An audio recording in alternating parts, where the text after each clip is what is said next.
Pueden ponerse en pie, por favor. Vamos a leer la palabra del Señor en Primera de Timoteo capítulo 6, versículos 11 y 12. Primera de Timoteo capítulo 6, versículos 11 y 12. Dice así la palabra del Señor: Mas tú, oh hombre de Dios, huye de estas cosas y sigue la justicia, la piedad, la fe, el amor, la paciencia, la mansedumbre. Pelea la buena batalla de la fe. Echa mano de la vida eterna, a la cual asimismo fuiste llamado, habiendo hecho la buena profesión delante de muchos testigos. Amén. Pueden sentarse, por favor.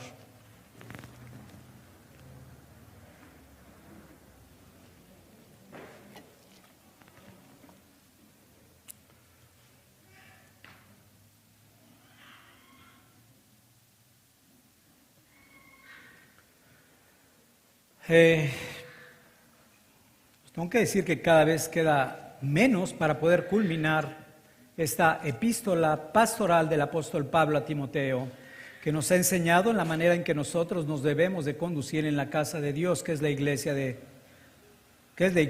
Dios viviente. Vamos a dar un pequeño contexto con respecto al pasaje que ahora vamos a estudiar. Recordemos que al inicio de este capítulo, el apóstol Pablo nos ha mostrado algunos aspectos que nos van a poder servir para identificar a los falsos maestros, aquellos hombres que enseñan el error.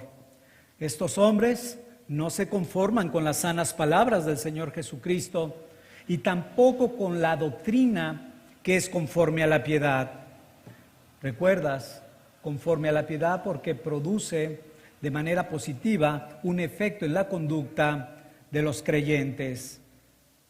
Estos hombres buscan arrastrar tras de sí a todos aquellos que fluctúan en la fe.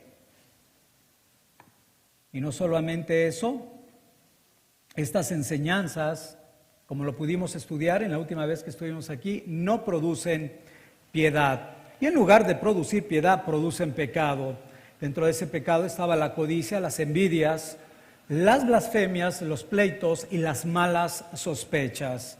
Eso es lo que produce la mala enseñanza. Por eso el apóstol Pablo exhorta a Timoteo de manera puntual en los versículos 3 al 10, diciéndole que él, Timoteo, debe de ir en dirección opuesta a estos hombres que son corruptos y que han tomado la piedad como fuente de ganancia. Estos hombres querían tomar el ministerio con fines egoístas. Por un lado, veíamos que ellos querían sobresalir para que todos los que estaban a su alrededor les dijeran maestro, maestro, dicho en las palabras del Señor, rabí, rabí. Y una vez que estos hombres pudieran ser reconocidos, les iba a ser más fácil hacer que sus discípulos los respalden económicamente en sus enseñanzas. Recordamos también que la principal motivación de todo falso maestro es enriquecerse. Las consecuencias de una iglesia como la de Éfeso y cualquier iglesia donde se levanten estos lobos rapaces siempre fue, es y será devastadora. Satanás continuamente va a buscar que nosotros hagamos cosas incorrectas, pero si no lo logra, entonces intentará que hagamos cosas correctas con intenciones incorrectas. Va a tratar de llevarnos a hacer cosas correctas con intenciones incorrectas. Cuando recordamos en 1 Timoteo 3, versículo 1, cuando la Escritura dice: el que anhela obispado, buena obra desea, es un buen anhelo, es un buen deseo.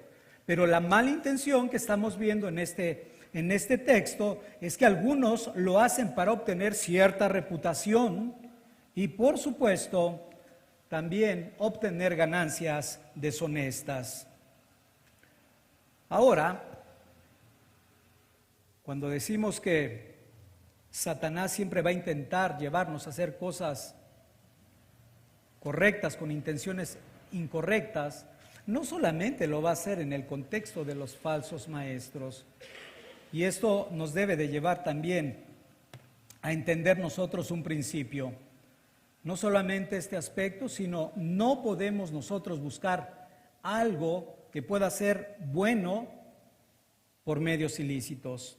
No podemos hacer algo que sea bueno por medios ilícitos. Esto es lo siguiente. Si yo quiero en un momento dado ir a exhortar a una autoridad, ¿cómo debo de hacerlo? Estoy viendo que está pecando, estoy viendo que está haciendo algo incorrecto. Entonces debo de ir a exhortarlo porque así dice exhortar los unos a los otros. Aplícale Mateo 18, lo que quieras. Punto inmediato, entonces lo debo de hacer como marca la Escritura. No de una manera altiva ni autoritaria, sino como dice el texto. Si es una autoridad, debo de hacerlo con todo cuidado, con todo respeto. Porque si entonces lo que voy a hacer es bueno, pero lo hago por un medio ilícito, entonces ya no es correcto. Echo a perder eso que es bueno.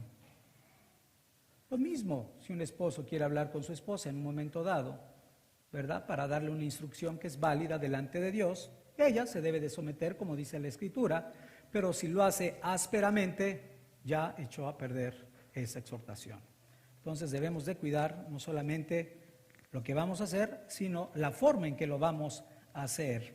Así que esta exhortación no solamente va a aplicar para Timoteo, sino para cada uno de nosotros.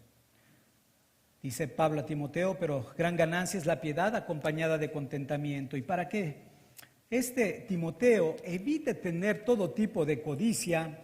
Le dice que debe de llevar una vida que sea muy sencilla, que se debe de caracterizar por un contentamiento en el sustento y en el abrigo, es decir, en cuanto a los alimentos, de una manera sencilla, nada de manjares suculentos, por decirlo de alguna manera, y por otro lado, hablando del abrigo con respecto al vestido y al techo que es necesario para nuestros cuerpos externos.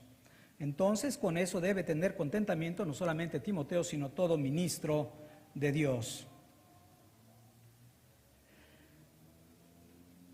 Como es costumbre del apóstol Pablo, hemos visto que no solo manda apartarse de todo lo que es malo, sino debe sustituirlas por virtudes positivas. Esta es la manera que Timoteo, como delegado apostólico y todo pastor que ha sido levantado por el Señor, podrá demostrar que efectivamente es completamente diferente a esos falsos maestros. Esto es, no solo con teología, sino también con su estilo de vida. Esta exhortación es muy importante y decíamos que debe de caracterizar a todo cristiano. Por un lado, dice el apóstol Pablo, deben de huir de la impiedad y de los deseos mundanos, y por otro lado, deben de seguir todo aquello que es conforme a la nueva naturaleza que tiene en Cristo, en esta nueva criatura. Y para darnos una idea, les recuerdo el texto de Pablo a los Efesios cuando dice en el capítulo 2, versículo 10, que somos hechura suya, creados en Cristo Jesús. Ahora somos una nueva naturaleza, una nueva criatura. Creados en Cristo Jesús para buenas obras, las cuales Dios preparó de antemano para que nosotros podamos andar en ellas. Y estas son las virtudes que ahora el apóstol Pablo nos va a enseñar. Ahora, antes de que desarrollemos de una manera sencilla estas virtudes que son necesarias en todo cristiano, primero quisiera darte 3 diferencias fundamentales que alcanzamos a ver en el versículo 11, que hay entre los engañadores, aquellos que enseñan el error, y Timoteo. Y cuando digo Timoteo, no necesariamente es Timoteo, puede ser todo pastor, cualquier pastor. La diferencia entre un engañador y un pastor. Dice el versículo 11, si tienes el texto en la mano. Capítulo 6, versículo 11, mas tú, oh hombre de Dios, huye de estas cosas y sigue la justicia, la piedad, la fe, el amor, la paciencia, la mansedumbre. Primer diferencia que podemos encontrar aquí, el apóstol Pablo usa las palabras mas tú. Y estas palabras tienen la intención de enfatizar una ruptura o un distanciamiento entre lo que es un mal maestro y lo que es un buen maestro. Es decir, entre aquellos que son corruptos de entendimiento y que están privados de la verdad, y que como hemos dicho, toman la piedad como fuente de ganancia, y el contraste que hay con Timoteo, que debe de huir precisamente de estas cosas. Mas tú, le dice a Timoteo, ellos enseñan algo que no produce piedad, mas tú sigue con la doctrina que es conforme a la piedad. Aquella no produce una vida congruente a la fe en Cristo. La enseñanza de ellos produce contiendas, celos y malas sospechas. Tú sigue con la buena doctrina que produce fe, amor y paciencia. Digamos que son los primeros contrastes entre un falso maestro y un pastor que ha sido levantado por el Señor. Segunda diferencia que encontramos en este texto. Es una distinción muy profunda la que podemos hallar aquí. Dice Pablo a Timoteo, mas tú, oh hombre de Dios. Esta es la única vez que encontramos en el Nuevo Testamento que se distingue a alguien con esta frase, oh hombre de Dios. Y dicho de paso, esta frase no está refiriéndose que Timoteo simplemente es como decir, hombre de Dios, eres cristiano. No se está refiriendo específicamente a eso, sino esta frase se le asignaba a todos aquellos que tenían una responsabilidad o una posición de liderazgo dentro de la iglesia. Esta palabra la toma el apóstol Pablo del Antiguo Testamento, como recordamos. Oh hombre de Dios. Creo que es más común recordarla como varón de Dios. Es la manera en que el Señor llama a Moisés, es la manera en que el Señor llama a David o a Samuel.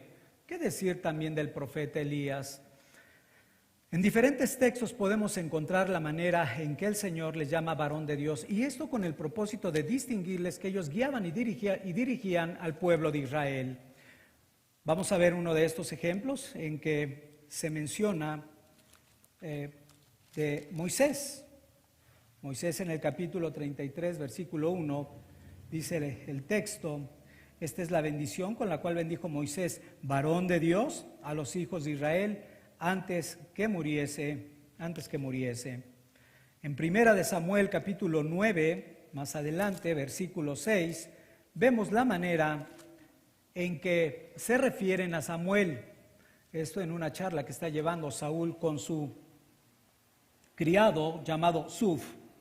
Le dice en el versículo 6, él le respondió, he aquí ahora hay en esta ciudad un varón de Dios, que es hombre insigne, etcétera. Esta es la manera entonces que se le designaba a estos hombres que tenían una labor especial dentro del liderazgo de la iglesia de Dios. Común denominador de estos hombres de Dios, común denominador. Todos eran santos y profetas del Antiguo Testamento. Todos ellos tenían una profunda devoción a Dios. Todos ellos fueron líderes fieles al Señor. Hablo de una vida constante. Todos ellos fueron conforme al corazón de Dios y todos ellos se sometían a la voluntad de Dios. Tercer diferencia. La tercera diferencia que encontramos en este versículo está en la relación que Pablo pone aquí entre huye y sigue, huye y sigue. Es interesante también esta manera en que el apóstol Pablo marca una diferencia más con respecto a estos hombres. Cada uno de estos varones no solamente se apartó conscientemente de todas aquellas cosas que buscaban los falsos líderes y que lo hemos comentado, reputación, reconocimiento, riquezas, etcétera. Todos ellos buscaban estas cosas, todos ellos se apartaron de estas cosas. Por el contrario, siguieron las virtudes que nosotros ahora hemos mencionado. Y para darte un ejemplo de cómo se apartaron de estas cosas, podemos recordar el caso de Moisés. Moisés, quien fue el primero, como lo hemos dicho, de acuerdo a Deuteronomio 33:1, que se le asignó el título o el nombre o la designación de varón de Dios. Este Moisés rechazó todos los privilegios de ser llamado hijo de la hija de Faraón. Su posición realmente fue muy semejante a la de José. Sin embargo, su llamado fue muy diferente a la de él, porque los dos estuvieron de alguna manera en el palacio de Faraón, uno siendo hijo de la hija y el otro, José, siendo segundo del hombre más importante de Egipto. Pero mientras que uno utilizó el poder para beneficio del pueblo en aquel tiempo de hambruna, donde Dios lo había colocado en ese lugar para preservar a su pueblo, vemos que en el caso de Moisés, él tenía que frenar el poder de Egipto. ¿Para qué? Para que ella no oprimiera al pueblo de Dios. Ambos lo usaron para bien, pero con diferente llamado. Ahora, Moisés renunció a todos los privilegios, por decirlo de alguna manera, pecaminosos, como el poder, la honra y el prestigio del mundo por la causa de Dios.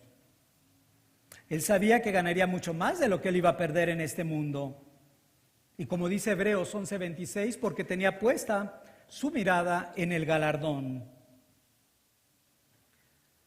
Me llama la atención la vida de Moisés, como hay un contraste, pero hay un contentamiento. Después de vivir con todos los privilegios que tuviera como hijo de la reina o hijo de la princesa de Egipto, luego se convirtió en un pastor de ovejas, apacentaba las ovejas de su suegro Yetro. Y aquí entonces podemos observar de manera práctica las palabras del apóstol Pablo cuando dice, sé estar en abundancia, pero también sé estar en la escasez. Sella las palabras, porque todo lo puedo en Cristo que me fortalece. Cuando tú ves la actitud que ahora tiene Moisés, podemos ver que también hay un contentamiento con lo que ahora tiene. Si te das cuenta, no está diciendo, oh, si yo regresara a las riquezas y a los lujos y a las... No, tenían puesta por eso la mirada hacia adelante en el galardón. No solamente él fue un hombre que se apartó de la codicia, de la avaricia, de las riquezas. ¿Qué decir de David? David tenía una personalidad también que nos debe de llamar la atención. Recordando el contexto donde David pecó porque había censado el pueblo de Israel, pidiéndole a Joab que llevara a cabo el censo, donde Joab inclusive lo reprende.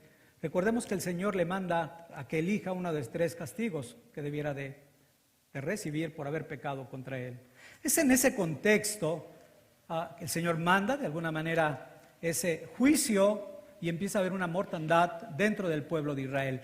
En ese contexto es que David va a buscar hacer expiación para que el Señor frene la mortandad del pueblo de Israel.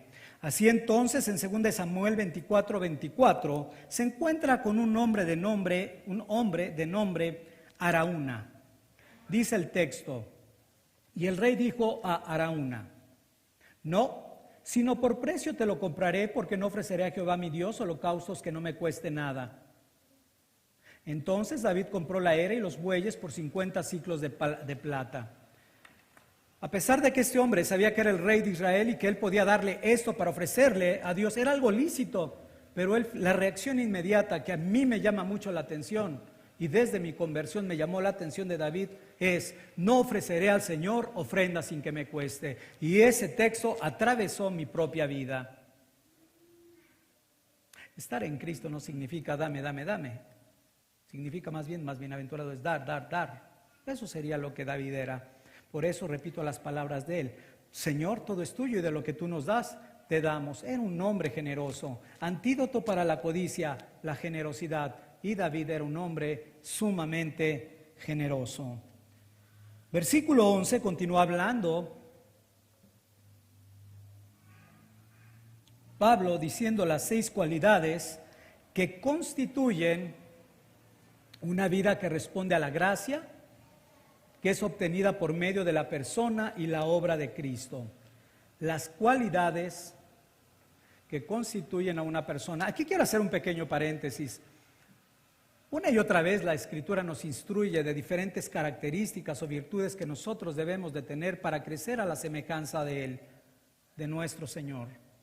Por ejemplo, recordemos que Pablo ya le había dicho a Timoteo que debería de ser ejemplo de los creyentes y le da una serie de características. Debes de ser ejemplo en tu conducta, debes de ser ejemplo en tu amor, debes de ser ejemplo en tu fe, debes de ser ejemplo en el espíritu, debes de ser ejemplo en la paciencia y en la mansedumbre.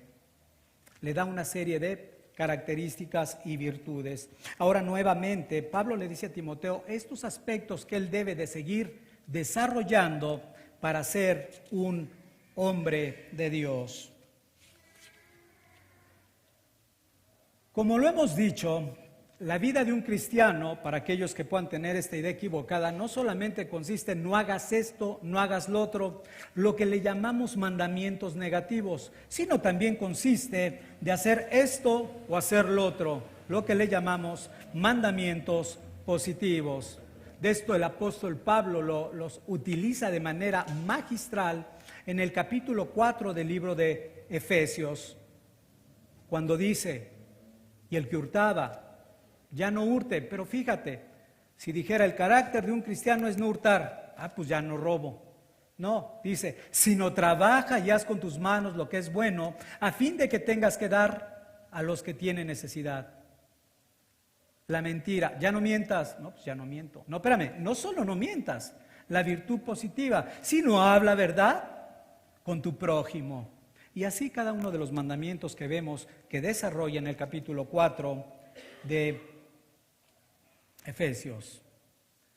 Entonces no solo se debe de apartar del fruto de las enseñanzas erróneas, codicia, envidia, pleitos, blasfemias y malas sospechas. No solamente eso, debe de seguirla en primera instancia, y las voy a repetir para irlas abrazando en nuestros corazones: la justicia, la piedad, la fe, el amor, la paciencia y la mansedumbre.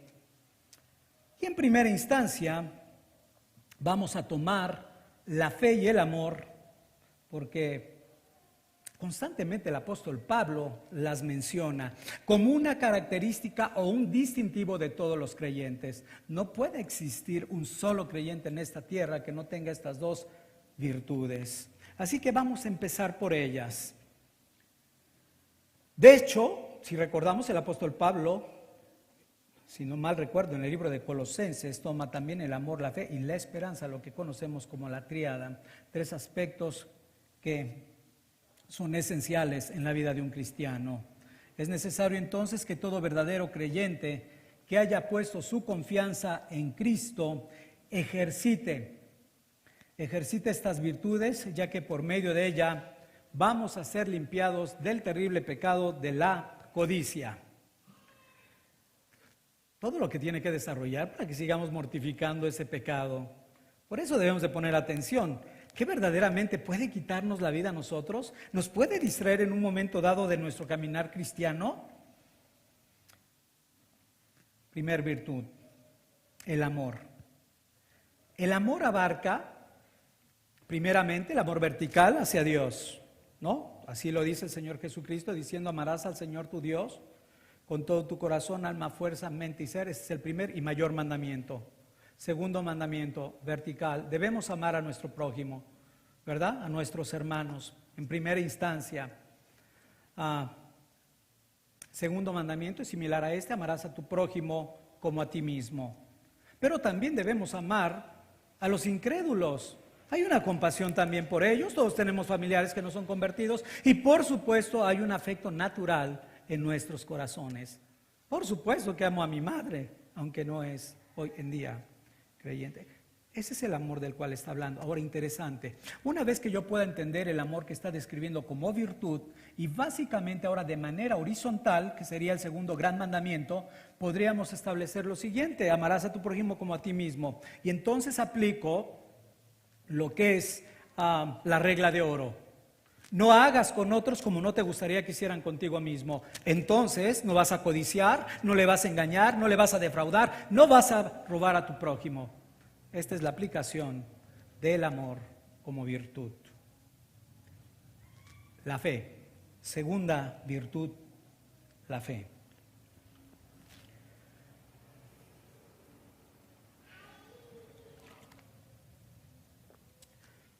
¿Por qué la fe es un remedio para la codicia? Interesante, ¿no? ¿Por qué la fe es un remedio? ¿Por qué la pone el apóstol Pablo?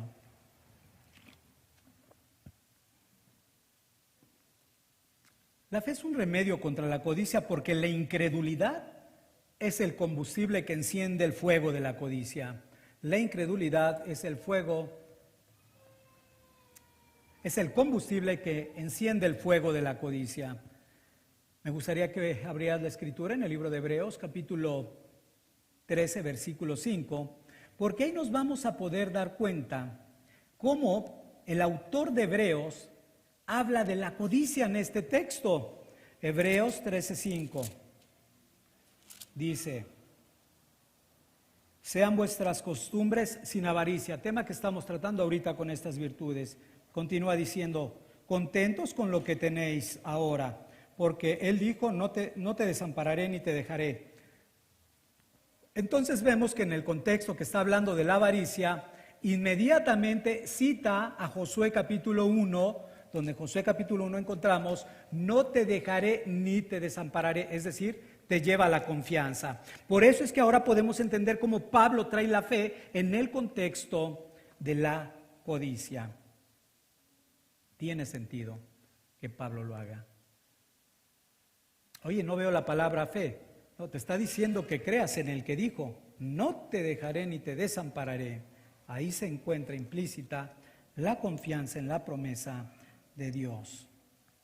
Entonces, si queremos mortificar y ser limpiados de la codicia, debemos descansar en las promesas de Dios, porque Él nos ha tomado bajo su protección y no nos dejará ser abandonados, ni tendremos, como lo vimos de parte del salmista, ni tendremos necesidad de ningún bien.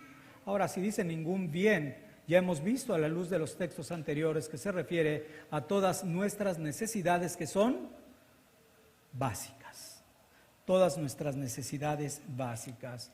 Ahora, sé que hay muchas personas que todavía no están en Cristo.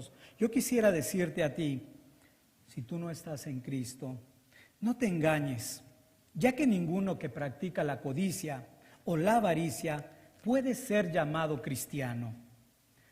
¿Y de dónde saco ese argumento? Bueno, mi primer argumento lo tengo que tomar de la ley moral de Dios, resumida en los 20 mandamientos, capítulo 20, versículo 17. Esto lo habla la ley de Dios.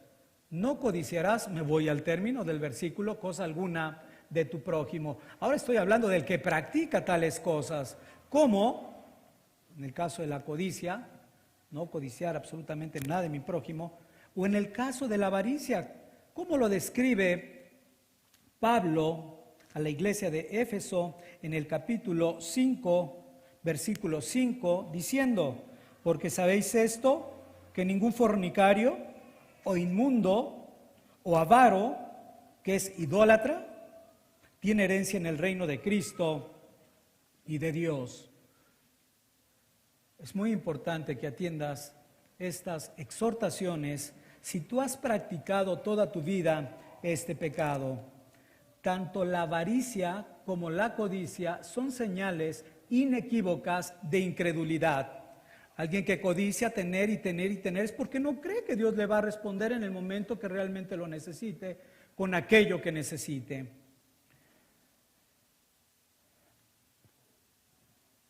¿Por qué son señales de incredulidad?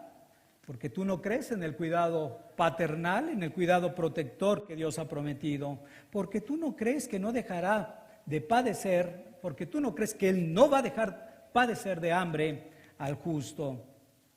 Y cuando el Señor ha mandado a sus discípulos diciendo: pídele a tu Padre y ora y dile, Señor, dame el pan de cada día, tú no lo crees en tu corazón. Es por eso que tienes que desarrollar y practicar estos pecados. Reflexiona en esto. Si ves estos pecados te están dominando o te han dominado, dice el apóstol Pablo en el libro de los Hechos, que Dios manda a todo hombre, a todo lugar, que se arrepienta. Arrepiéntete de esos pecados. Arrepiéntete y pon tu confianza en el sacrificio del Señor Jesucristo. Cuando Cristo no es quien reina en el corazón, todo menos Él está allí. Así que examina profundamente tu corazón. La siguiente virtud que una vez más encontramos en esta lista de virtudes que el apóstol Pablo nos da es la piedad. Pero la piedad una y otra vez ya nos ha dicho el apóstol Pablo que es necesario para nuestro caminar cristiano. Y recordemos que la piedad en este contexto se refiere a la armonía que hay, la armonía, el balance entre nuestra confianza en Dios, nuestra confianza en el Evangelio y nuestra conducta y la manera en que afecta positivamente nuestra conducta. La conducta piadosa es el resultado de una vida que confía en el Señor, que adora al Señor y que anda en el temor de Dios, que no se aparta de sus mandamientos. Y esto lo guía a anhelar constantemente el reino de los cielos. Debemos recordar continuamente las palabras del autor de Hebreos. Nosotros somos peregrinos y extranjeros, avanzando hacia una conquista. Pero como lo vimos en el libro de Números, no estamos pensando en aquel Canaán que habla, a la cual tenía que ir el pueblo de Israel, sino estamos pensando en esa patria celestial que nos está esperando. Esto nos debería de llevar a entender que nuestra meta realmente no está en este mundo.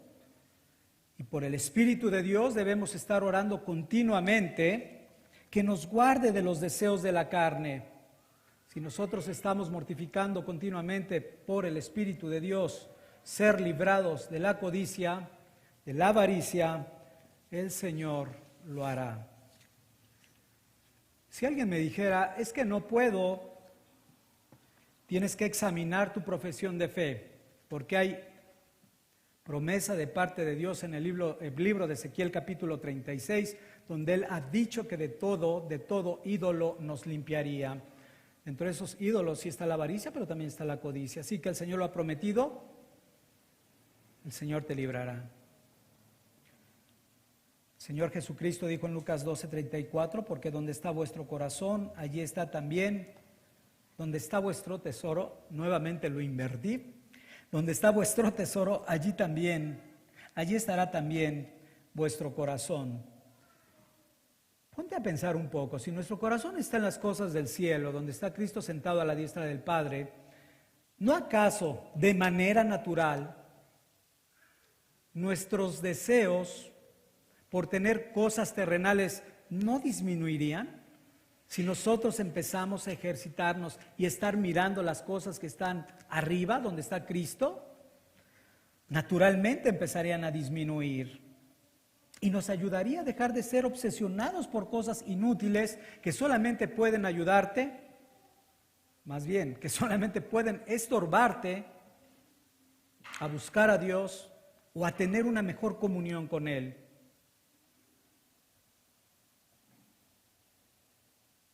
Tres virtudes llevamos hasta este momento: amor, fe, piedad. Y cada una de ellas va a ser muy importante para poder llevar a cabo la buena batalla de la fe. Y cada una en nuestro corazón, pidámosle a Dios de verdad que nos ayude a ejercitarlo para que podamos entender hacia dónde nos dirige el Señor, no solamente en el carácter, sino que ese carácter va a llevarnos a poder obtener victorias en medio de grandes batallas. Cuarta virtud es la justicia. Esta justicia se verá reflejada con una vida que es conforme a la ley moral de Dios. La justicia de la que habla aquí el apóstol Pablo se ve reflejada por una vida que vive conforme a la ley moral de Dios. Nadie que se jacte de ser cristiano puede vivir apartado de la ley moral de Dios. De manera natural, nosotros tenemos escrita la ley moral de Dios en nuestro corazón. Pero cuando vienes a Cristo, obviamente, y ves la palabra del Señor, no solamente en el libro de Éxodo capítulo 20, sino en todas las citas que el Señor Jesucristo hace aún de la continuidad de la ley, nosotros podemos ver que debemos guardarla. No hay forma de decir que eso no es para nosotros que estamos en Cristo. El hombre de Dios debe de vivir con integridad en todos los aspectos de su vida. Entonces toma los 10 mandamientos y di, mira, tengo que vivir así, tengo que vivir así, Y como lo hemos dicho, no solamente desde el punto de vista negativo, sino todo lo que sí debo de hacer y desarrollar en cada uno de ellos. Tener una vida íntegra. La virtud que sigue, que es la paciencia, creo que es una de las que también nos va a ayudar mucho a poder pelear la buena batalla de la fe. La paciencia es una virtud por medio de la cual el Espíritu de Dios, el Espíritu Santo, nos capacita para seguir adelante con determinación, con perseverancia, para mantener la fe, y no solo para mantener la fe, también el amor bajo cualquier circunstancia, bajo cualquier adversidad. Es la capacitación del Espíritu de Dios para mantener la fe, el amor, bajo cualquier circunstancia o adversidad. Entonces va a tener mucho sentido cuando hablemos de la batalla de la fe y poder desarrollar la virtud de la paciencia en medio de tales circunstancias. Ahora, dos ejemplos muy sencillos con respecto a la paciencia que sí debemos de pensar. El primero es el del Señor Jesucristo. Señor Jesucristo, en medio de la aflicción que estaba viviendo, en medio de todo el castigo que estaba recibiendo, de todos sus padecimientos, recordamos que ya estando en la cruz del Calvario, en lugar de mandar al infierno a todos aquellos que estaban clamando, crucifícale, crucifícale, en lugar de ello el Señor dijo, Señor, no le tomes, perdónalos porque no saben lo que hacen. Lo mismo que hizo el discípulo Esteban. Esteban de la misma manera, cuando estaba hablando con todo denuedo, hablando acerca de los profetas hasta llegar a Cristo y predicando el Evangelio a todos aquellos israelitas que lo tenían rodeado, cuando vino entonces el momento donde aquellos se desquiciaron, tronando los dientes porque ya estaban desesperados por las palabras que penetraban sus corazones, en ese contexto recordamos que empiezan a apedrear a Esteban. Y Esteban repite palabras similares que el Señor Jesucristo diciendo, Padre, no le tomes en cuenta este pecado. Pero yo decía algo, la paciencia para perseverar en medio de la fe, que es el punto, no solamente sufrir por sufrir. Hay algo que estamos guardando, la paciencia para guardar, para mantener nuestra fe. Oye, pero Esteban al último, ya al borde prácticamente de la muerte, alza su rostro hacia el cielo, lo ve abierto y ve al Hijo de Dios sentado a la diestra del Padre.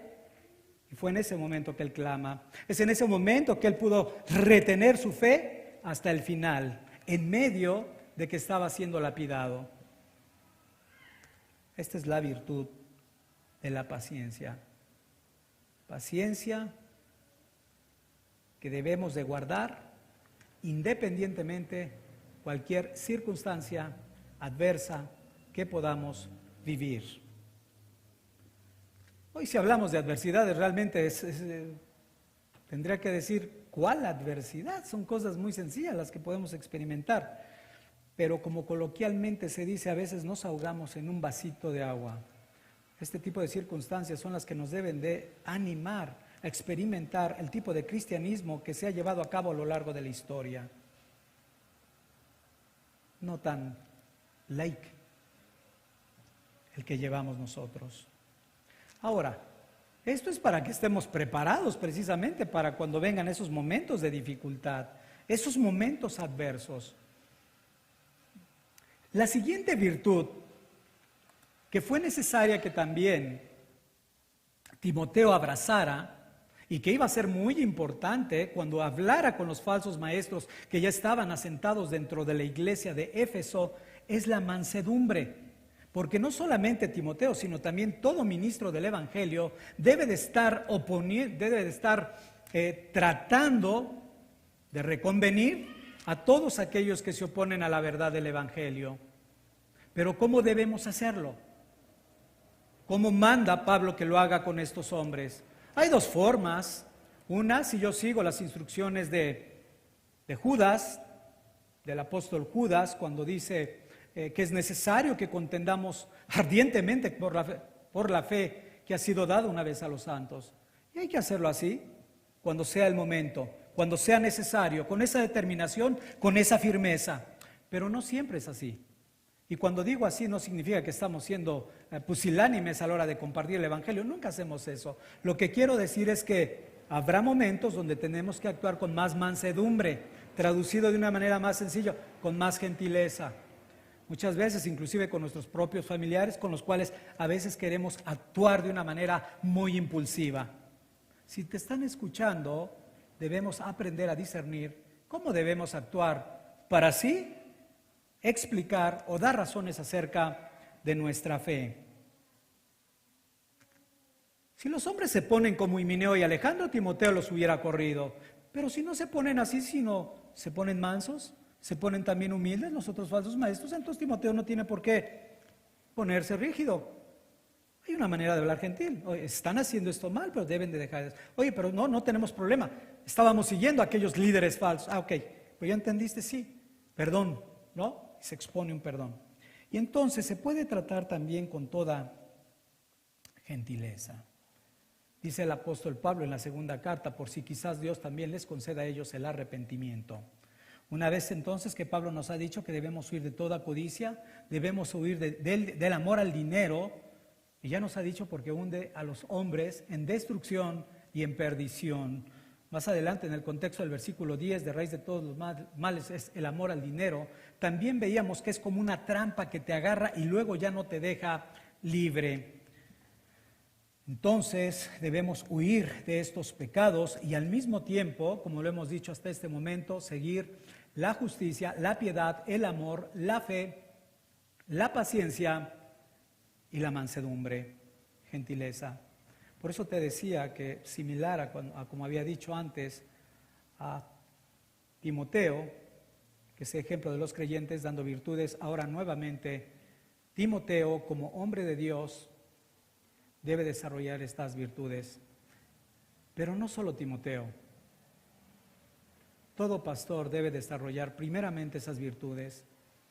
Una y otra vez tenemos que repetir algo.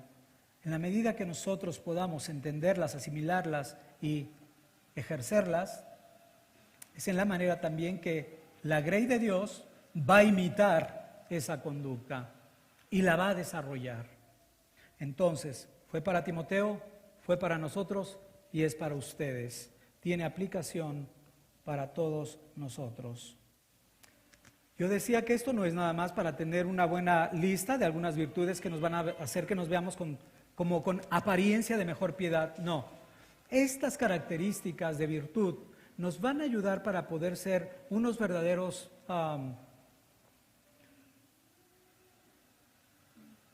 soldados, busqué la palabra bíblica, soldados, verdaderos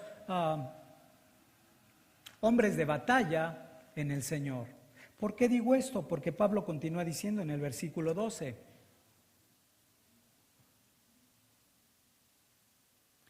pelea la buena batalla de la fe, echa mano de la vida eterna, a la cual asimismo fuiste llamado, habiendo hecho la buena profesión delante de muchos testigos.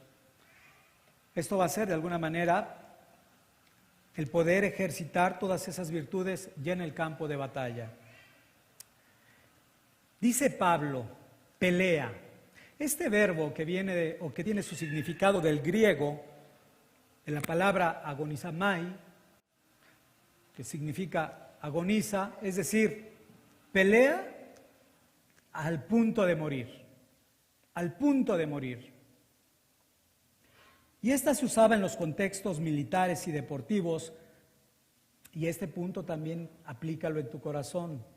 Se utilizaba para describir disciplina, convicción y esfuerzo que se necesita para ganar. Disciplina, convicción y esfuerzo que se necesita para ganar.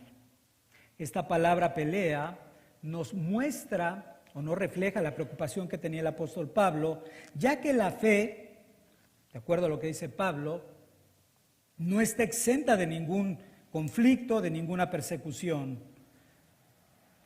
Y esto es en la medida que nosotros anhelamos o anhelemos entregarnos y consagrarnos a Dios en la medida en que nosotros queramos servirle, en la medida que nosotros queremos hacer la voluntad de Dios, es entonces que Satanás va a intentar hacernos la vida imposible a fin de que nos alejemos del camino. Ahora, como cristianos debemos descansar en algo. Satanás no puede tocar ni siquiera un solo de nuestros cabellos si el Señor no se lo permite. Pero si el Señor, en un momento dado, como también lo vimos, en el caso de Job, le permite tocar, le puede dar la autoridad para tocar algo de nuestra vida, pues el Señor es para llevar a cabo un propósito. Recordamos que en el caso de Job sí se lo permitió, pero hasta cierto punto. Recordemos que cuestionó su integridad con respecto a todas las riquezas y bienes múltiples que tenía Job. Le permitió tocarlas, todas ellas se perdieron y continuó la integridad de Job. Más adelante, en el siguiente capítulo, recordamos que vuelve a subir Job delante de Dios y nuevamente a cuestionar la integridad.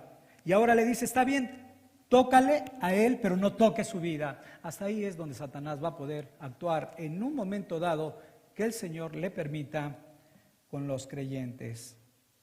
Ahora, yo decía esto, cuando lo cuestiona el Señor en ese contexto de Job, le dice, ¿de dónde vienes? Pues de rodear la tierra, ¿no? Y de andar por ella. Luego otra vez, ¿de dónde vienes? De rodear la tierra y de andar por ella. Punto particular entonces, Satanás no descansa. Satanás tiene un oficio y creo que es de los más diligentes en llevar a cabo. ¿Cuál es el oficio de Satanás? Acarrear a los más posibles al lago que arde con fuego y azufre. Así que, por ello, viene esta exhortación: pelea la buena batalla de la fe. El enemigo de nuestras almas no descansa, ¿está bien? Nosotros nos vamos a ejercitar continuamente en esta batalla. ¿Y cómo me voy a ejercitar? Disciplinándome. Por eso decíamos que es interesante ver el término disciplina, convicción, esfuerzo. ¿Qué debo de hacer? Disciplinarme y tener claro que Satanás va a querer que yo caiga, va a querer que yo peque. Debo de tener esa persuasión y esforzarme para contender y pelear esta batalla. Una de las formas que nosotros podemos pelear esta batalla es estar conscientes de los engaños que hay en este mundo. Estos vienen por medio de cosas, por medio de personas que Satanás utiliza para arrastrarnos hacia la codicia y hacia la avaricia. Acuérdate que veíamos al principio, nada más para traer a tu mente, que una de las estratagemas de Satanás es que hagamos cosas lícitas por medios ilícitos. Hay cosas que en sí mismas no son pecaminosas, pero pueden llegar a ser pecaminosas. Hay cuestiones de bienes materiales que en sí mismos no son pecaminosos, pero pueden llegar a ser pecaminosos. Recordamos que el pecado está en la falta de satisfacción. Contentamiento es, dice, Señor, tengo, confío en ti. Tengo, me vuelvo humilde y sometido a ti. No tengo, me vuelvo confiado a ti. Tú seguirás proveyendo. Entonces, por eso decíamos, Satanás continúa su labor y recordemos que dice el texto de Efesios 6:12 que no tenemos lucha, batalla contra sangre y carne, sino contra principados, potestades, gobernadores de las tinieblas del presente siglo, contra las huestes espirituales de maldad en las regiones celestes. Esa es nuestra lucha real. Eso es lo que dice el texto.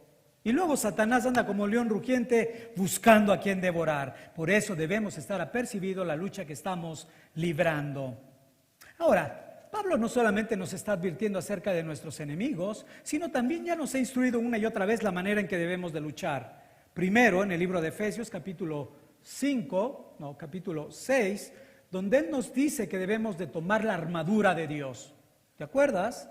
La armadura de Dios, y dentro de la armadura teníamos un buen escudo. El escudo nos iba a ayudar a librar los dardos de fuego del maligno. No solamente eso, en ese momento vamos a sacar también la espada, que es la palabra. Ya estamos instruidos. Ahora Pablo dice que debemos de librar la buena batalla. Pablo nos ha dicho que tenemos no solo el privilegio de creer en Cristo, sino también padecer por causa de Él. Así que somos llamados a estar continuamente en conflictos, en tribulaciones, en pruebas y en tentaciones.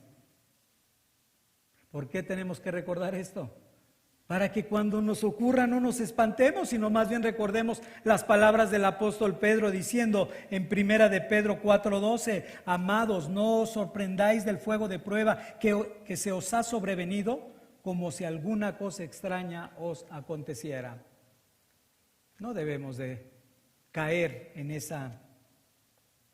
sorprendernos de esa manera.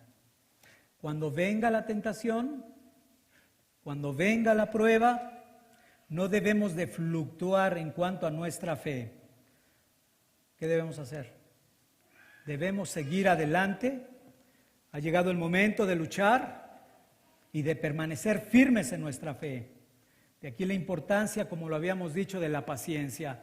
¿Cómo voy a guardar la paciencia en medio de esa circunstancia adversa? Decíamos, con una actitud determinante y perseverante para guardarla, para que nadie nos la robe. Por eso decía, la virtud era muy necesaria para poder luchar y librar esta buena batalla de la fe. Quise buscar un ejemplo que me pudiera ayudar a transmitir cómo debemos de pelear nosotros la buena batalla, la batalla de la fe. Segunda de Samuel 23, versículo 10.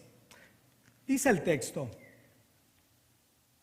este se levantó e hirió a los filisteos, dice, hasta que su mano se cansó y quedó pegada a su mano la espada. Aquel día Jehová dio una gran victoria a su pueblo. ¿Cómo debemos de pelear esta batalla? Aprendamos de estos hombres que por la fe en su Dios libraron estas batallas. Eleazar, hijo de Dodo, considerado uno de los 3 capitanes más valientes de David. De verdad que el Señor nos haga valientes, no cobardes, pusilánimes como aquellos 12. De los 3 valientes de David, aquellos 3 que entraron a la guarnición de los filisteos para llevarle agua a su rey, al rey David. Hombres valientes que arriesgaron su vida por darle agua a su rey. ¿Quién me diera a beber de esa agua?, decía el rey David. Y esos valientes hicieron la incursión a la tierra filistea, no importándole su propia vida. Ese hombre también fue considerado como uno de los 30 valientes de David. Hay discusión de que por qué 30, si fueron 33, y en fin, que si fueron sustitutos, pero considerados de los 30 de David. Pero antes del testimonio de Eleazar, hijo de Dodo, otro de los capitanes, el primero de estos capitanes, había dado muerte a más de 800 filisteos. ¿Qué es lo que quiero transmitirte? ¿Que debemos agarrar una espada y nos vamos a pelear con todo el mundo? Para nada. Lo que estoy tratando de transmitir es el carácter para poder avanzar en el reino de Dios cuando hay una batalla. ¿Qué hizo Dodo? Eleazar, hijo de Dodo, permaneció firme, no soltó la espada, si te fijas, la mantuvo en la mano. ¿Cuál es la espada que tenemos nosotros? La palabra de Dios. Ella es la que nos puede ayudar a resistir las tentaciones, las pruebas, las tribulaciones, por medio de las promesas, por medio de recordar sus promesas, por medio de recordar sus hechos, por medio de recordar sus atributos, sin soltar la espada. ¿Hasta qué? Hasta que venzamos al enemigo. Ahora nuestros enemigos ya no son los filisteos como el pueblo de Israel, ya no son los amonitas, ya no son los amalecitas, ahora es Satanás, ahora son los deseos de este mundo, ahora son las concupiscencias de este miserable cuerpo de muerte que tenemos. Ahora tenemos que luchar con la inmoralidad sexual, tenemos que luchar contra las mentiras, tenemos que luchar contra las amarguras, tenemos que luchar contra las codicias, como ahora el apóstol Pablo lo ha comentado. Ahora, eso es en la línea de un hombre que peleó y venció, pero te voy a dar en la línea de un hombre que no peleó y fue derrotado. Siguiendo el pensamiento de Pablo, Acab nos da un buen ejemplo, pero de las consecuencias de no luchar con este terrible pecado. Este hombre, Acab, codició la viña de un hombre llamado Nabot. Este hombre llegó a tal desesperación que dejó de comer. Al observarlo su esposa, una de las mujeres más perversas de todo el Antiguo Testamento, si no es la que lleva o ostenta el liderazgo, llamada Jezabel, esta mujer mega perversa, empezó a idear y planear la manera de matar a Nabot para que se quedara con la viña. Pero qué interesante es, fíjate, finalmente matan a Nabot por la viña, pero dice el predicador en el Proverbios 1:19 que la codicia quita la vida a sus poseedores. Y literalmente Acab estaba desfalleciendo a causa del deseo de tener aquello que no debería de tener. Pues Acab, recuerda, era el rey de Israel. Lo tenía todo. ¿Consecuencias? No solamente estaba desfalleciendo, sino terminaron con un homicidio.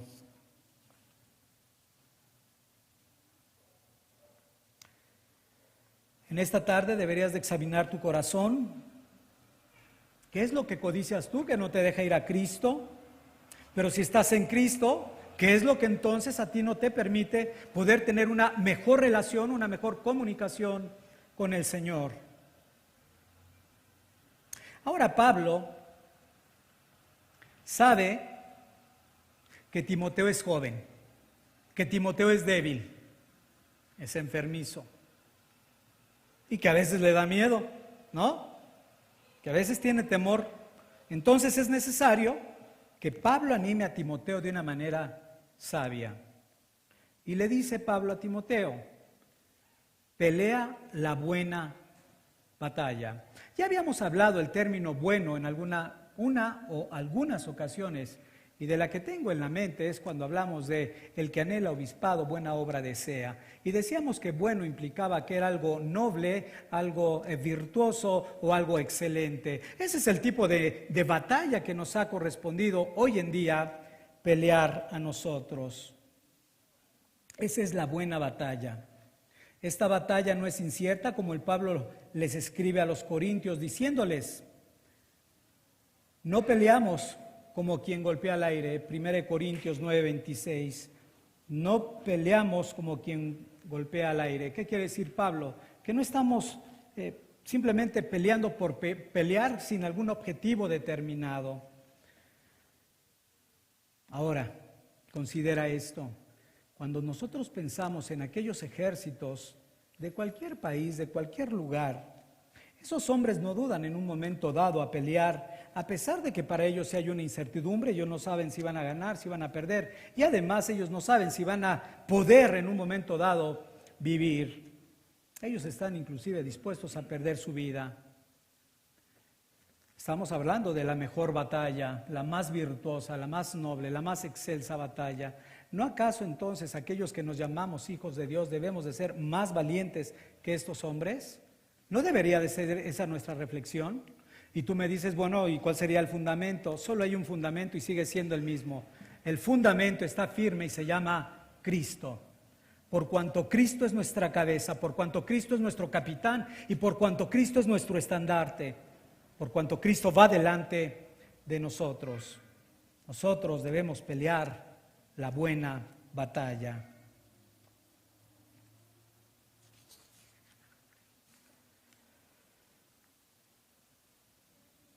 Más aún, sabiendo que nos espera un galardón en los cielos. Así que no importa cuán fuerte sea la batalla, la prueba, la aflicción, y recuerda una vez más las palabras del apóstol Pablo, todo está orquestado para nuestro bien. No importa cuán difícil sea la batalla, todo está orquestado para nuestro bien, y atrás de esa aflicción seguirá, apúntalo, seguirá la victoria. No existe alguien que pueda decir, no, yo no he logrado un propósito correcto delante de Dios después de tal aflicción. Yo hace unos momentos, por la pura gracia de Dios, recordaba como la peor de las aflicciones que yo tuve en mi vida, que de verdad podría decir junto con Jonás, Mi alma desfallecía lo decía dentro del gran pez, pero mi alma desfallecía en términos reales, siendo cristiano. La peor aflicción, la peor situación que yo había vivido. Pero si yo lo veo ahora, a tiempo presente, y digo, siempre seguirá la victoria. Fue los medios que Dios utilizó para que yo llegara a la sana doctrina. Son los medios que Dios utilizó para llegar con el hermano Joseph a este grupo de iglesias. Son los medios que Dios ha utilizado para levantar lo que ahora vemos. Seguirá una victoria. Pero si tú estás en medio de la aflicción, no lo vas a poder percibir. Habrá que esperar durante un tiempo. Nosotros estamos llamados como hijos de Dios a sufrir este tipo de circunstancias, pero ese es el ejercicio que también debemos hacer continuamente, mirar hacia atrás, recordar algunos de los problemas y cómo finalmente Dios tuvo un propósito bueno en el desarrollo de este. Aún en Job, cuando pensamos en Job, Job finalmente dijo: de oídas te había oído, pero ahora mis ojos te ven. Ahora tengo más claridad de tu gloria, de tu santidad, de tu justicia. Pudo ver con más claridad las perfecciones de su Dios. ¡Qué maravilla! Aunque le costó a ese hombre todo en su momento.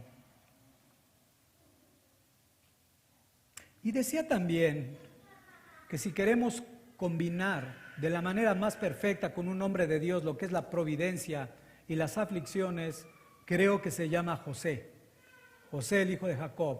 ¿Por qué decimos que él? Porque en la providencia de Dios vemos que pobrecito de ese hombre, aborrecido por todos sus hermanos. Después sufrió aborrecido, vendido o arrojado a una cisterna. Una vez que fue arrojado a una cisterna, pobrecito de ese hombre, qué aflicción. Fue vendido como esclavo para Egipto. Pobre hombre. Ese hombre después terminó como mayordomo de un capitán del ejército, pero pobre hombre, 2 años después estuvo en la cárcel, durante 2 años estuvo después en la cárcel, pobrecito de ese hombre, pero de allí el Señor había orquestado todo para ponerlo en la posición que hemos dicho de eminencia, para guardar y preservar a su pueblo en ese tiempo de hambruna. Siempre seguirá una victoria atrás de toda aflicción. Pablo añade una razón más a esta noble batalla.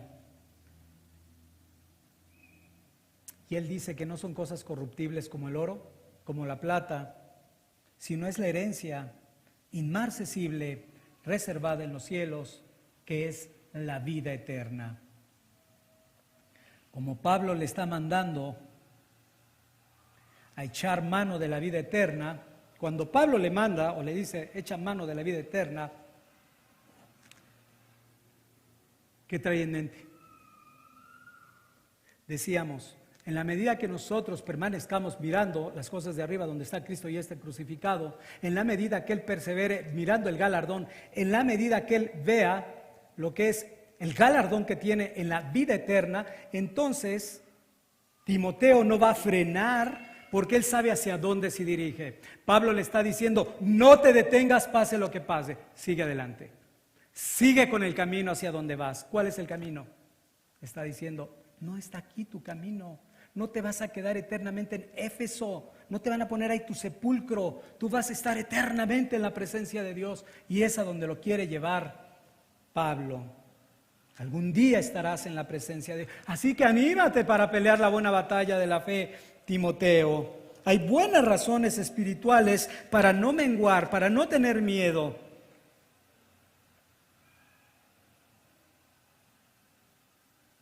Entonces, cuando Él o nosotros estemos en medio de cualquier adversidad,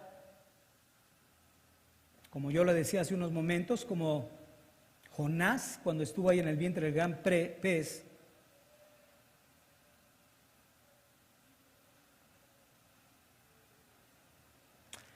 me salté algo y prefiero retomar. Timoteo entonces debe de estar consciente que nadie puede ganar el reino de los cielos por sus propios méritos, por sus propias bondades o por sus propias ideas. Pablo de hecho dice a los romanos que no es de quien quiere ni de quien corre, sino de Dios quien tiene misericordia. Y nosotros decimos amén. Así que solo aquel que ha recibido ese llamado, porque dice la vida eterna en el versículo 12, a la cual fuiste llamado. Entonces no solamente lo dirigió a la vida eterna, sino le está recordando que no es por él que está ahí, sino es por aquel llamado eficaz que el Señor había hecho en su vida. Así que solo aquel que ha recibido ese llamado eficaz, puede ganar el reino de Dios. Esta era la intención de Pablo al recordarle el llamado a la vida eterna. Y decía lo de Jonás: cuando nosotros estemos en esa aflicción, en esa situación grave, debemos simplemente recordar, hemos sido llamados. Ahora, ¿a qué nos quiere llevar también Pablo? A recordar que hemos sido llamados, entonces hemos sido sellados. Bueno, si hemos sido llamados y hemos sido justificados, entonces hemos sido sellados por el Espíritu de Dios. Y si el Espíritu de Dios entonces ahora mora en nosotros, es por medio del cual nosotros vamos a poder llevar a cabo esta buena batalla, no por nuestras fuerzas. Acuérdate que de acuerdo a Pablo le dice a los Efesios que el mismo Espíritu que resucitó a Cristo de entre los muertos es el mismo Espíritu que operó en nosotros, es el mismo Espíritu que opera en nosotros, el Espíritu Santo. Así que podemos pelear la buena batalla de la fe. Cuando nosotros entendemos esto, a algunos les viene a la mente el decir, bueno, pero entonces ya todo está garantizado porque el que comenzó la buena obra la va a perfeccionar. Amén. Sin embargo, Pablo nos ha dicho perfectamente que necesitamos ser responsables también en nuestra salvación. Sí, porque si yo digo, bueno, tengo la vida eterna, Él me ha llamado y el que lo empezó, estoy sellado y me voy a ir. Sí, pero el Señor ha dicho que debemos trabajar con temor y temblor en nuestra salvación porque Él pone el querer como el hacer por su buena voluntad. ¿Vamos a estar en algún momento en la vida eterna? Sí, amén. Pero hay que antes pelear lo que haya que pelear para guardar y mantener la fe. ¿Cuál fe? La fe que el apóstol Pablo dice en la segunda carta también: he peleado la buena batalla, he terminado la carrera y he guardado la fe, al punto donde ya iba a ser decapitado y estar en la presencia de Dios. Así que nos debemos de ocupar también nosotros en ella. Debemos hacer lo que nos corresponda, sin olvidar que es Dios el que nos va a dar la gracia para librarla. Termina el texto diciendo: habiendo hecho la buena profesión delante de muchos testigos. Dices, ¿y esto a qué viene al caso? Fíjate que tiene tanto sentido que también Pablo termine sellando la forma en que viene alentando a Timoteo, con todo lo que hemos venido explicando ahora. Pero ahora dice, habiendo hecho una profesión delante de todos. Lo primero que debe de significar esto es esa profesión pública que él llevó a cabo cuando fue bautizado, ¿o no? Y uno dice, pues yo era un hijo del diablo, y entonces escuchan el testimonio de aquellos que son bautizados. O en el caso particular de Timoteo, recordemos que también a la hora de que le impusieron las manos en el presbiterio, también dio su testimonio. Pero Pablo va más allá del solo el testimonio de su confianza o su profesión en Cristo, va más allá. Pablo está pensando no solo en que él está diciendo, yo soy cristiano y yo me he arrepentido. No, él está hablando no solo de esa profesión de fe, sino de todo el testimonio que tiene en su vida. En primera instancia, en capítulo 16 del libro de los Hechos, dice la Escritura que todos los hermanos de Listra, y creo que es Iconia, no lo chequé, daban buen testimonio de Timoteo. No nomás estaba hablando de lo verbal, sino de sus hechos, su vida. Pero no solo eso, luego vemos que este hombre era un buen ministro de Cristo, un hombre que rendía una buena adoración al Señor por medio de su servicio y por medio de guardar la sana doctrina. Por lo que Pablo está elogiándolo acerca de este testimonio para que él continúe y persevere en él. Porque si él retrocediere, dice Pablo, no agradará a mi alma, si él retrocediere, traerá gran deshonra al nombre de Cristo. ¿Cómo viene la deshonra? Brevemente lo decía con la descripción de 2 ejemplos. Puede haber una persona que forme parte de la iglesia, comunidad bíblica de la gracia. Podemos tener a alguien que dices, pues si es miembro, pero como si no lo fuera, es decir, no tiene mucha participación, no lo ves en ninguno de los ministerios, lo ves de repente, quizás algún día tomando una silla, pero realmente no es alguien que esté comprometido dentro de la iglesia. Y las personas, pues algunos podrían decir, oye, ¿quién es fulanito? No sé, por su falta de participación. Ese hombre, si cayera dentro de la iglesia, va a causar daño, va a causar deshonra al nombre de Dios. ¿Estamos de acuerdo? No hay duda, porque finalmente había dado un testimonio de ser creyente. Simplemente era muy discreto, por decirlo de una manera, o tenía mucho trabajo, lo que quieras. No estamos hablando de pecado, estamos hablando simplemente que no había mucho en su vida visible, como fruto interno de la iglesia. A lo mejor era muy piadoso en su casa, ¿va? Ahora, piensa en Timoteo. Timoteo, delegado apostólico. ¿Qué sucedería si Timoteo cae? Oh, es catastrófico. Si Timoteo cae, es catastrófico. La deshonra de Dios va a ser altísima. Es terrible si Timoteo cae. Pablo lo sabía, porque Pablo, cuando estuvo en sus segundas prisiones, él estuvo solo en un momento cuando dijo, y todos me abandonaron, pero el Señor estuvo conmigo. Entonces él sabía que podía caer en un momento dado en la amargura, en la desesperación y decir, hasta aquí. Y entonces le dice a Timoteo, ten cuidado, persevera en lo que has hecho, en el testimonio que has dado delante de todos. Todos damos testimonio, por eso él mismo decía, mi verdadero hijo en la fe, doy testimonio que este hombre es cristiano. Y además yo lo engendré en Cristo, diría el apóstol Pablo. El Señor guarde tanto al liderazgo como a los miembros de esta iglesia perseverar, guardando el testimonio del Señor Jesucristo. Trayendo a la mente estas razones que hemos hablado, debemos pelear la fe, pero considerando la vida eterna. ¿Es real? ¿Nos espera? Considerando el cuidado y fidelidad del que nos llama, considerando que hemos sido llamados a ser luz y sal en este mundo por medio de nuestro testimonio. Terminaría con estas palabras. ¿Realmente estás peleando la buena batalla? Y la pregunta es, esperando que en tu corazón diga sí, aunque no como debiera. Ok, Pablo decía que tampoco había alcanzado la perfección, pero iba en esa dirección. No importa, lo importante es que estemos hacia adelante, que estemos avanzando, que estemos conquistando. ¿Puedes ver las virtudes que hemos hablado, las 6 virtudes en tu vida? ¿Tienes el anhelo de crecer en esas virtudes? Y esa es de las cosas que en la gracia de Dios tenemos que seguir creciendo. Si no crecemos en ello y no podemos con las de a pie, ¿cuáles son las de a pie? Los problemas que todos vivimos. No vamos a poder con las de a caballo, las batallas de a de veras, las persecuciones de a de veras. Esto no es nada, ni los pequeños insultos, escupitajos y lo que sea, no es nada. Debemos de crecer entonces en estas virtudes si queremos estar, si más bien dirá, si no queremos salir avergonzados el día que Él venga por nosotros. Y el anhelo de crecer en estas virtudes, lo decía, no de una manera perfecta, solo Cristo es perfecto, pero sí con una perseverancia, sí con un anhelo de luchar por crecer en ello.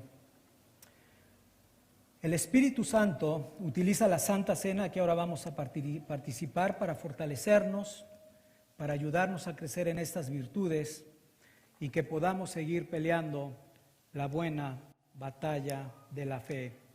Antes de que la llevemos a cabo, yo ruego que en tu corazón ruegues al Señor que por medio de este medio de gracia fortalezca tu espíritu para crecer en estas virtudes y puedas tú dar la buena batalla de la fe.